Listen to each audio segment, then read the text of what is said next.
I'm Shannon Bream. I'm Tom Shalhoub. I'm Maria Bartiromo, and this is the Fox News Rundown. Wednesday, December 22nd, 2021. I'm Jessica Rosenthal. It's been 2 weeks since the president spoke to Russia's president, and yet things seem to be getting even more tense between Russia and Ukraine. U.S. officials react to Vladimir Putin's new warnings and demands. This is doing nothing to calm tensions. There needs to be better clarity. We are willing, and NATO has said this too, willing to have discussions to see if we can de-escalate, but there has to be a willingness on the Russian side. I'm Dave Anthony. President Biden keeps urging Americans to get vaccinated against COVID, mandating it for some, telling those who don't they risk their lives and others. They've made a tactical error because they have very much deepened the divisions within the country. And I'm Robert Jeffress. I've got the final word on the Fox News Rundown.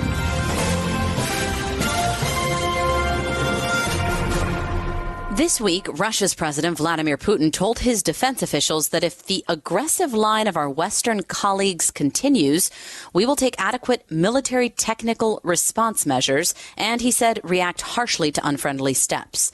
Last week, Russia put out a new security proposal demanding that all NATO-related military activity stop in Eastern Europe and demanded that NATO not offer Ukraine membership. Certainly not a ramping down of any rhetoric since his virtual meeting with President Biden on December 7th. But I made it very clear. If, in fact, he invades Ukraine, there will be severe consequences. Severe consequences. Economic consequences like none he's ever seen or ever have been seen in terms of being imposed. He knows his immediate response was he understood that. On Tuesday, Secretary of State Antony Blinken said they're engaged in diplomacy and deterrence at the same time here, and that since that virtual meeting, the buildup of troops around Ukraine has become a deep concern as they witness Russia's plan to commit renewed acts of aggression against Ukraine. We have worked in very close coordination with allies and partners, not only to show the shared concern, but to put in place what would be a very meaningful and massive response if Russia commits renewed acts of aggressions. Adding that President Biden has posited a much better path forward. Diplomacy. That would, of course, require Russia to agree and de-escalate.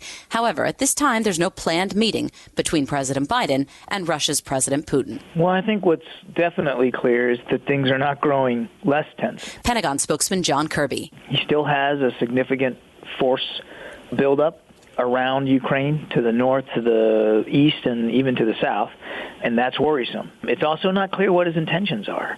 And so comments such as what has been reported obviously don't do anything to lessen tensions or to give the international community a sense of certainty about where this is going to go. And so for our part, we're going to continue to consult with our allies and partners about what they're seeing, their perspectives. We're going to share with them what our perspectives are, and we're going to continue to work with them on a range of options that might be available to leaders, in this case, in our case, President Biden, to try to make sure that the right outcome happens here, and that is that there is no other incursion into Ukraine, that the territorial integrity and sovereignty of Ukraine is respected, and that things actually do get more stable and not less. We know the president obviously had a recent call with Mr. Putin, and after Russia laid out its new security proposal demanding that NATO stop any military activity in what it called former Soviet republics, NATO issued a pretty sharp statement saying they're very concerned about what they called unprovoked, unjustified military buildup along Ukraine's border. And they said this: NATO will take all necessary measures to ensure the security and defense of NATO allies. Any further aggression against Ukraine would have massive consequences. What are we to make of that? I mean, how do things calm down after sort of a ratcheting up of statements and rhetoric? Well, again, the ratcheting up of rhetoric and statements is on Russia. not only because like statements like you just said, but also in terms of their massive buildup along the border, which they have not been clear about what the intentions are. So you see what you're seeing and hearing from NATO as an alliance, but also NATO allies individually mirrors very closely to what we're saying here in the United States. This is doing nothing to calm tensions. There needs to be better clarity. We are willing, and NATO has said this too, willing to have discussions with the Russians, some kind of dialogue going forward to see if we can de-escalate. But there has to be a willingness and an openness on the Russian side to be reciprocal in that regard. And again, it's we're still trying to work our way through that, and we want to get there. There was a report that the U.S. and U.K. had sent cybersecurity experts to Ukraine to help them prepare should Russia attack the country's critical infrastructure. I guess much the way they're suspected to have done in 2015 when they shut off the power in a large part of Ukraine. How much of a cybersecurity threat does Russia pose here as we're all focusing and talking about troops on the border? I mean, we have seen the Russians sort of use this playbook in the past. They are not at all bashful about using cyberspace to affect their ends and means. Sometimes it's to spew disinformation and propaganda, to try to confuse and to dispel truth out there in the information space. Sometimes it's even more nefarious and more tactical, using cyber operations to disrupt, whether it's critical infrastructure or security systems, to infiltrate, to steal secrets from other nations. They are proficient in using cyber operations to what they believe is their advantage, and we have to assume that they will continue to lean on that domain, the cyber domain, to try to affect the kinds of results that they want to achieve. I won't speak to the specific report about assistance that the United States may or may not be giving Ukraine. I will just say that we are committed to helping Ukraine defend itself, and you saw that bear itself out quite tangibly in just the last couple of weeks, where we completed a $60 million package of both lethal and non-lethal assistance to Ukraine to help them, again, defend themselves. On Afghanistan, there are reports from several NGOs that Afghans are going to starve. And I've already seen, I'm sure you have too, pictures of emaciated children. We've already heard reports that some have starved to death. We certainly didn't see reports quite like this when the U.S. was in country. So what are we, the United States, going to do about these potentially catastrophic scenes that we may see out of Afghanistan? Well, nobody wants to see a humanitarian crisis in Afghanistan. Nobody, obviously, is comforted by images of starving people, certainly starving children. And the United States will continue to work with the international community to help alleviate humanitarian needs in Afghanistan. And we obviously call on the Taliban to receive, to welcome, and to make sure the distribution of humanitarian needs are done in accordance with the actual need out there on behalf of the Afghan people. But is this our fault? I mean, we didn't see reports like this when we were there. I mean, how much? I mean, it's hard to ask, but how much blame do we have for this situation? I think this isn't, an issue that I think should devolve into finger pointing or blame. It was the right decision for the United States military to end its mission in Afghanistan. The president made it clear that our mission in Afghanistan had been accomplished many years ago, and we had invested an awful lot in the Afghan National Defense and Security Forces, who unfortunately were not able to use all the resources and the help that they got from the international community. But I think it's hard when you look back and you say, well, 20 years, and so where's the commitment? My goodness, the commitment was in two decades, 2 full decades of commitment by the American military and the American government, as well as our allies and partners in Afghanistan, to get that country into a much better place. It would be too easy right now to just cast blame, and I don't think that's helpful for anybody. It's certainly not going to be helpful for Afghans that are in need right now. What the international community needs to continue to do is look for ways to get them the humanitarian assistance that they need, and to hold the Taliban accountable. They're now the government. Hold them accountable for making sure that aid gets to where it needs to go. I want to ask about civilian casualties, because the New York Times has said in their investigation, after visiting more than 100 sites where civilian casualties happened, specifically in Iraq and Syria, that the civilian death toll is likely far higher than the 1,400 that is in the Pentagon documents. And they allege that America's air wars has been marked by deeply flawed intelligence, rushed and imprecise targeting, and the deaths of thousands of civilians, including children. What is the Pentagon's response to that investigation? We have said many times in recent weeks that we know we need to work harder to prevent civilian harm. And as Secretary Austin said himself, obviously we have more work to do. And I think it's important to remember, too, these are often very difficult decisions for commanders to make on the ground. And we're dealing with enemies who, unlike the United States, has no compunction about putting civilians in harm's way, knowing that we try to take care to avoid civilian harm. So I think there's an awful lot to get at here, and as the Secretary has said himself, we're willing to dig into it, to learn, to try to grow, to try to get better, and to make improvements, again, in procedures, processes, and rules of engagement so that we can continue to try to drive down instances of civilian harm. Again, nobody wants to see innocent civilian lives taken or injured as a result of U.S. military operations, and we work very hard, but clearly we certainly have more work to do. Of course. Thank you for that. On China, before we announced a diplomatic boycott of the Olympic Games, China's foreign ministry asked American companies to speak out and speak up on behalf of Beijing. We know J.P. Morgan Chase, for example, has recently been allowed by Chinese officials to become the first foreign company to run a securities company inside China. We've heard reports that Apple's CEO Tim Cook made a deal with Chinese officials to spend billions of dollars in the country. As we talk about an increase in tensions with China, does the Pentagon ever look at corporate American interests in China as like a national security issue? Look, because we've already heard that having all of our stuff made in China, like medical supplies during a pandemic, is a national security issue. So do corporate interests in China ever rise to that level? Well, what I would say on that issue, I mean, obviously we have a economic bilateral relationship with China, which is massive, and it's important. It's important to both countries. And that's why, we don't want to see the relationship with China come to blows, and there's no reason for it to.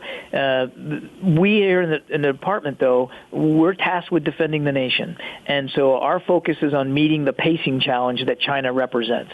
China continues to invest in capabilities that are designed in many ways to limit our freedom of action in the Indo-Pacific, particularly the Western Indo-Pacific.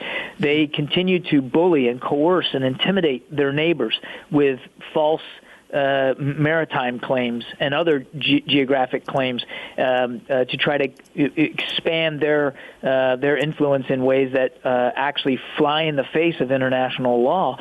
We have 5 of our 7 treaty alliances in the Pacific, 5 of 7, and a lot of Americans don't understand that. We have very serious security commitments over there to allies and partners who are feeling that pressure right now from China. So we're focused also on revitalizing these alliances and partnerships and making sure that our friends in the Indo-Pacific know that we are there, that American leadership will remain and will be steadfast to our shared national security interests. And the other thing that we're doing is working on our own capabilities. You've heard Secretary Austin talk about something called integrated deterrence. This is not just being able to better net and integrate our own capabilities and technology, but to better net and integrate the technology and the capabilities of our allies and partners so that we can send a very clear message to China from a military perspective that when we say we want to deter conflict, we mean it, and we have the capabilities to do that. John Kirby, thank you so much for your time. Appreciate it. My pleasure. Thanks for having me.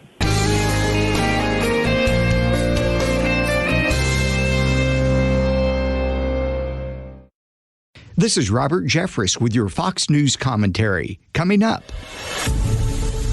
COVID is spreading like wildfire again with the new Omicron variant. I know you're tired. I really mean this, and I know you're frustrated.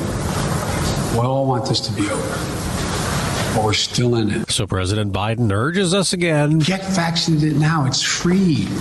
It's convenient. I promise you it saves lives. Calling it a patriotic duty, and for those who haven't, You're at a high risk of getting sick.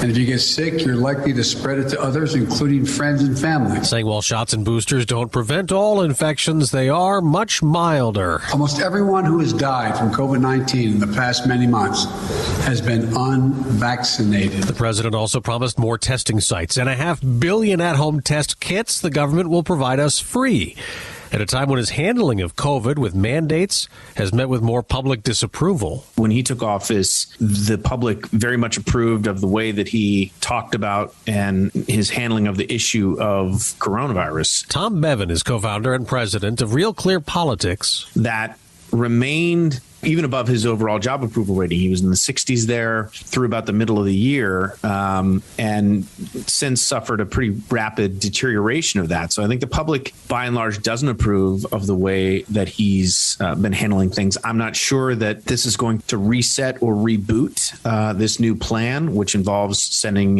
500 million tests to people at home, which is an idea the administration kind of brushed off just a couple of weeks ago. Back on July 4th, he was up there declaring independence from COVID. And then we had Mission Delta. accomplished. Yeah, and then we had Delta. Yeah. And now we have Omicron. Listen, if you want to fault the administration, the administration made a conscious decision when Delta happened and they saw resistance to new restrictions in places like Florida. And the president came out, if you remember, and he said, instead of working with red state governors to say, hey, how can we get more people in your state vaccinated? There seems to be some hesitancy. What can we do? What messaging can we do? Because the governors of these states all, are in favor of vaccination. They may not be pushing it as hard as the administration wanted. But instead of doing that, he came out and said, listen, and he said very specifically, even Ron DeSantis by name, and said, if you're not going to be part of the solution, I'm going to move you out of the way. And you see that again from Biden himself and from one of his public health officials just a couple of days ago, basically saying, listen, for the vaccinated, you're doing a great job. Congratulations. And we hope you have a happy holiday. And for the unvaccinated, you're facing a winter of severe illness and death. And, you're going to overwhelm these hospitals. I mean, it's really grim, stern language that is even among some Democrats are like, wait, who are you trying to convince with this rhetoric? I think in that sense, they've made a tactical error because they have very much deepened the divisions within the country. The other day, Vice President Harris said that the administration wasn't prepared for Omicron. And then the White House is like, oh, no. We knew variants were coming. She just means that Omicron was so much more contagious than we kind of expected it to be. That is, again, a time in which the president and the White House and the vice president don't seem to all be aligned here. What do you think is going on between the two? Well, that one to me is just more evidence that Kamala Harris just does not have the political chops. She's just not good at politics. It doesn't take a political genius to answer questions in a way that doesn't get the administration paint them as being either incompetent or asleep at the switch, because it's not like I don't think she was specifically trying to indict Biden because she's part of the administration. I mean, she's been involved in this. So is it possible that she's trying to distance herself a little bit from him by saying, we haven't even talked about 2024? If he's not doing well and he's going down in his approval ratings, why would she want to link herself if he's not going to run again potentially in 2024? Wouldn't it be better for her if she had her own narrative? I don't know that she can separate herself, distance herself from Biden if she wanted to. Okay. I do think there's real tension between the two offices. There's no question. The way that the leaking and jockeying has been going on, and we've been reading reports in the press. I also think, when Biden says he's going to run again, he kind of has to say that. Otherwise, he'd sort of self-declare to be a lame duck within the first year of his administration, which would be catastrophic. Yeah, what's he going to do for the next 3 years, right? I mean, he has no power left. Yeah, exactly. I mean, so even though he says he's running again, nobody believes that. And I include Kamala Harris in that. She doesn't believe he's running again either. She's going to face primary challenges from one or more people if she wants to become the leader of the party. She hasn't proven to be a particularly strong or good candidate that has been able to unify Democrats. And so I think it just points to the dilemma that Democrats are in moving forward is they don't really have a settled leader of their party, and that could become a problem for them. I've heard people mention Hillary Clinton. I mean, she read her supposed victory speech that she did find, online, and some people thought that was wonderful, and she was courageous. Her supporters certainly did. So is that a possibility? Still within the realm of possibilities. With the Clintons, you never count them out. There's always a third act or a fourth act. They still want to be involved, and she still believes herself to be. She won the popular vote, didn't she?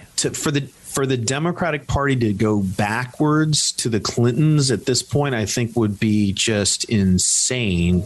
It's going to be someone like, Dwayne "The Rock" Johnson or Oprah or Michelle Obama, somebody with sort of electrifying star power that would be able to, by sheer virtue of their charisma, try and unite the party, because Hillary Clinton does not fit that bill. I just can't imagine that they would do that. Democrats may have an even bigger problem in 2022 after one of their own, Senator Joe Manchin, came out against their nearly $2 trillion social spending plan. If I can't go home and explain it to the people of West Virginia, I can't vote for it. After saying that on Fox News Sunday, many Democrats say Manchin betrayed them. Asked about it after his COVID speech yesterday, President Biden said, "Some people think maybe I'm not Irish because I don't hold a grudge. Look, I want to get things done. I still think there's a possibility of getting Build Back Better done." So they'll try again in January. The longer it drags on in the new year and gets closer to the election, it's either going to reinforce the idea that the Democrats just don't have their stuff together and can't get it together, and that's turning off independents in particular. And if they don't get something done, if they drag it on for another few weeks and still end up with nothing, that's going to depress the Democratic base. I mean, which you have to have in a midterm election. You have to turn out your base. You have to win independent and swing voters too, but you can't, if you win swing voters but lose your base, you're going to lose. And so it's a really tough position for the Democrats, and there is no obvious plan B alternative. Can you make the direct comparison? I've seen people try to make this between Joe Manchin and John McCain and the Obamacare rewrite that Republicans tried under President Trump's first year in office, and it failed because the maverick from Arizona wouldn't go along with his party. He was praised by a lot of people for putting country over party. Manchin hasn't gotten as much praise, certainly in the media, like McCain got for being the maverick. Am I wrong? No, you're not wrong about that. And it's funny. I mean, Democrats and progressives were upset that he decided to go on Fox News on a Sunday show and make this announcement. That was no coincidence. And he was really just, trying to do that to spite progressives. Imagine what Democrats and the media would have done to Joe Manchin had he waited until he was the very last senator to vote, standing on the floor in the well of the Senate at midnight, and to go up there and cast what everyone thought was going to be the final yay vote to get this thing across, and gave it the thumbs down, which is exactly what McCain did. I mean, they would have gone nuts, like 100 times more nuts than they did on him for the way that he currently did it. So, yeah, I mean, look, the media coverage, the tone is different. Manchin is not being seen or portrayed as being a hero and putting, country above party. He's being portrayed as a sellout, someone who sold out his constituents and is voting against their interests and their desires and whatnot. I mentioned former President Trump. He told Fox on Sunday. Remember, Biden was going to do a wonderful job on COVID, right? He was going to do a wonderful job. He's done a horrible job. Now, he still claims the election was stolen and plans to hold a news conference January 6th, 1 year after the Capitol riot that Democrats and some Republicans blame him for inciting. He calls the House committee investigating that political hacks. And despite claims of fraud going nowhere in court, the former president maintains the real insurrection was on Election Day, not the unarmed protest. He's clearly not going away. And folks, who talk to him and are close to him continue to say that he's definitely running in 2024. I guess the good news for Republicans is that it's hard to, as much as the Democrats will try, and even if he's out there and he's making endorsements and he's playing around in the 2022 election, he's not on the ballot. But to the extent that Trump decides to run in 2024, he's going to be, and all he wants to do is relitigate 2020 and continue to insist that he was, the election was stolen, et cetera. I think that's going to be a real problem for the Republican Party because he is the most popular Republican in the party. If he wants to run, he will win the nomination. I don't think there's anybody who could stop him. If he gets involved in 2022, do you think some of the Republicans he's backing will certainly not want to be part of him on a stage with the rigged election over and over and over again? Because that's not a topic that they want to really talk about as they look forward to trying to take over Congress. It depends on where the landscape is, too. I mean, right now, you look at the generic congressional ballot, Republicans are leading in our real clear politics average by about 2.5 points. In some polls, they've been up as much as 10 points. If the landscape is that good for Republicans, and that bad for Democrats, it's going to matter a whole lot less how much Trump is involved. But a lot of time between now and November. Yeah. I mean, what happens if we really do have a much better 2022 and the pandemic starts to really look like we're getting more toward an end than ever before? I mean, that would really help the president and the Democrats, right? Sure. I mean, to the extent the pandemic passes, I think the bigger issue for Democrats, quite honestly, is the economy and inflation. People are just absolutely, they're looking around at gas prices and food prices. If inflation starts to come down, then I think the Democrats will be in a lot better position. If it stays where it is, it keeps getting worse. Even if the pandemic passes to a certain degree, if the pandemic is still raging and inflation is raging, I mean, it's going to be a bloodbath. I mean, there's just no question about it. Those are the two biggest issues on the minds of voters right now. And the administration hasn't had an answer for either one of them to this point. Tom Bevan, co-founder, president, Real Clear Politics. Always good to talk to you. Happy holidays. Thanks for joining us. Same to you, Dave. Thank you.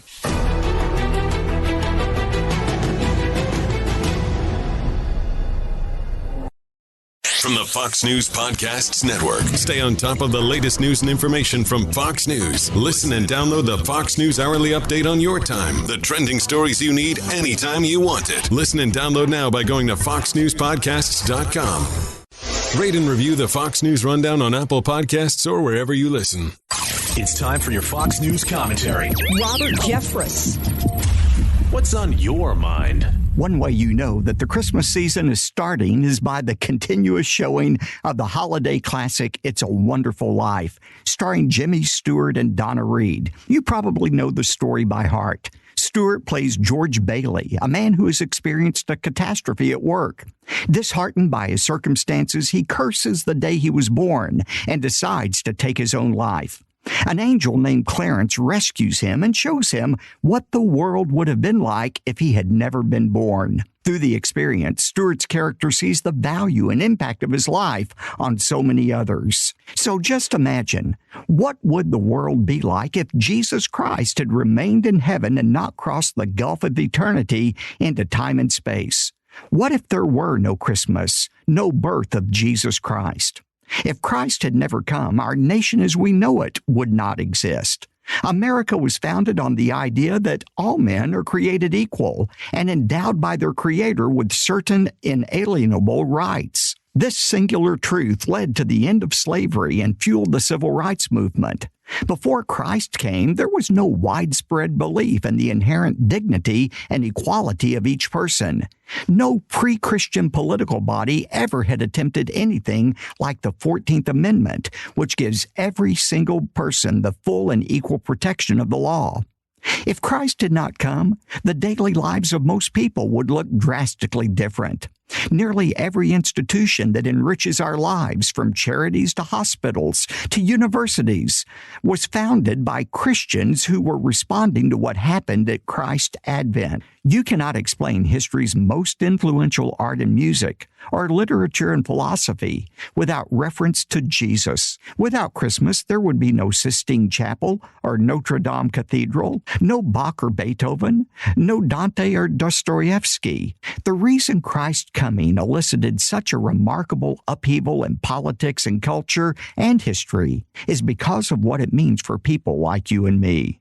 The one who made us chose to become one of us. Dorothy Sayers said it this way: God has himself gone through the whole of human experience, from the trivial irritations of family life and the cramping restrictions of hard work and lack of money, to the worst horrors of pain and humiliation, defeat, despair, and death. The good news of Christianity culminates on Easter at an empty tomb in Jerusalem, but it begins on Christmas at an animal feeding trough in Bethlehem. No Christmas, no Easter. No Easter, no forgiveness, and no hope for sinners like us. Christmas is the annual reminder of the wonderful fact that we don't ever have to live in an alternate no Christmas reality. Because Christ did come, we have a Bible in which every prophecy has been fulfilled.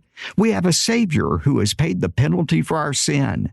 We have a sympathetic friend in heaven who empathizes with our difficulties, and we have a hope waiting for us beyond the grave.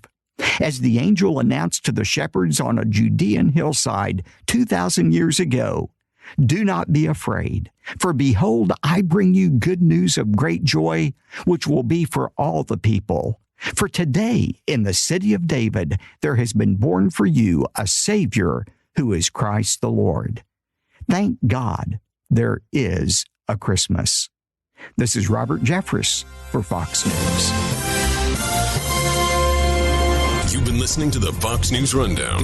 Stay up to date by subscribing to this podcast at foxnewspodcasts.com. And for up-to-the-minute news, go to foxnews.com.